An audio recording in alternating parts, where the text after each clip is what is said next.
സസ്പെൻഷനിലുള്ള IAS officer N പ്രശാന്തിന്റെ ഹിയറിംഗുമായി ബന്ധപ്പെട്ട് ഒരാഴ്ച മുൻപിറക്കിയ ഉത്തരവ് തിരുത്തി പുതിയ ഉത്തരവിറക്കി ചീഫ് സെക്രട്ടറി.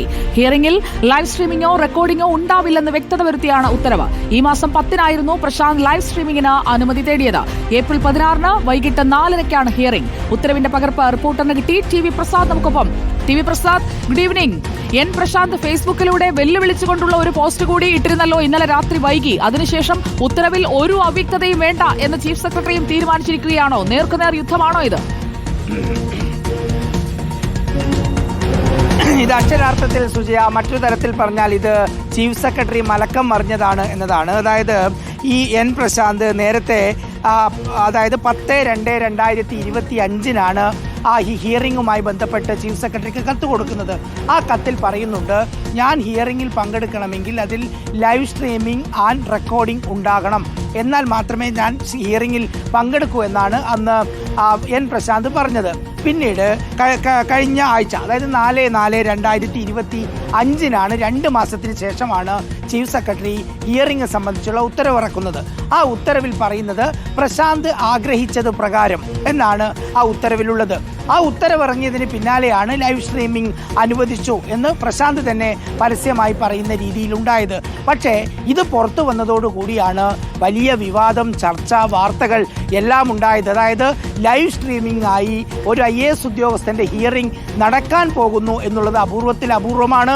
അത് നടന്നു കഴിഞ്ഞാൽ ഒരുപക്ഷെ വലിയ പ്രശ്നങ്ങൾ ഉണ്ടാകും എന്ന കാര്യം ഉറപ്പുമാണ്. സുജയ്ക്ക് ഓർമ്മയുണ്ടാകും, എൻ പ്രശാന്ത് കൊടുത്ത പരാതികൾ അത് ഇനിയിപ്പോൾ ചീഫ് സെക്രട്ടറി ആകുമെന്ന് കരുതുന്ന അഡീഷണൽ ചീഫ് സെക്രട്ടറി ജയതിലകിനെതിരെയുള്ള പരാതികളാണ്. വേറെ ഒട്ടനവധി ഉദ്യോഗസ്ഥർക്കെതിരെയുള്ള അഴിമതി ആരോപണങ്ങൾ ഉൾപ്പെടെ ഉണ്ട് എന്നാണ് നമ്മൾ മനസ്സിലാക്കുന്നത്.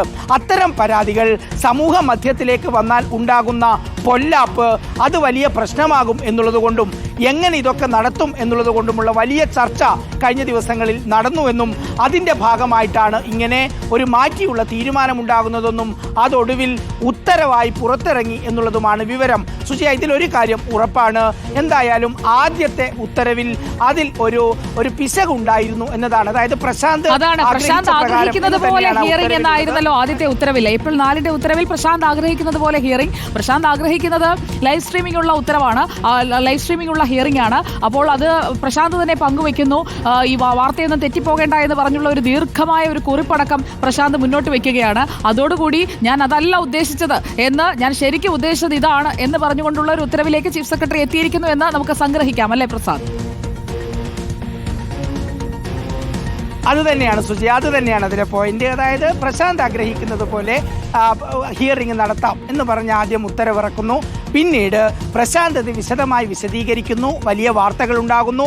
ഒരുപക്ഷെ അത് വലിയ പ്രശ്നത്തിലേക്ക് പോകുമെന്ന് തിരിച്ചറിഞ്ഞത് കൊണ്ടാണ് ചീഫ് സെക്രട്ടറിയുടെ ഓഫീസ് മാധ്യമങ്ങൾക്ക് വിശദീകരണം നൽകിയത്. ലൈവ് സ്ട്രീമിംഗ് ഉണ്ടാവില്ല എന്നുള്ളത്. പക്ഷേ അത് നിയമപരമായി നിലനിൽക്കില്ല എന്നുള്ളത് കൊണ്ട്, അതായത് ഇന്നലെയും പ്രശാന്തിൻ്റെ പോസ്റ്റ് ഉണ്ടായിരുന്നു.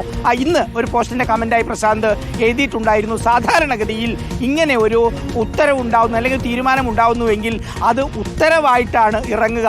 പക്ഷേ ഇതൊക്കെ പത്രങ്ങളിൽ നിന്ന് വായിക്കേണ്ട ഗതികേടാണെന്ന് പറഞ്ഞ് കമൻറ്റും ഉൾപ്പെടെ ഉണ്ടായിരുന്നു. അതിനിടയിലാണ് ഇങ്ങനെ ഒരു തീരുമാനം ഉണ്ടാകുന്നത്. ഈ തീരുമാനം എന്ന് മാത്രമല്ല, അപൂർവത്തിൽ അപൂർവമായ ഒരു ഏറ്റുമുട്ടലാണ് എൻ പ്രശാന്തും അതുപോലെ ഏപ്രിൽ 16-ാം തീയതി വൈകിട്ട് 4:30 നമ്മുടെ ഈ പരിപാടിയുടെ സമയത്ത് തന്നെയാണ് ആ ഹിയറിംഗ് നടക്കുന്നത്. അതിന്റെ വിവരങ്ങൾ നമുക്ക് പ്രേക്ഷകരിലേക്ക് എത്തിക്കുകയും ചെയ്യാം. TV പ്രസാദാണ് വിവരങ്ങൾ നൽകിയത്.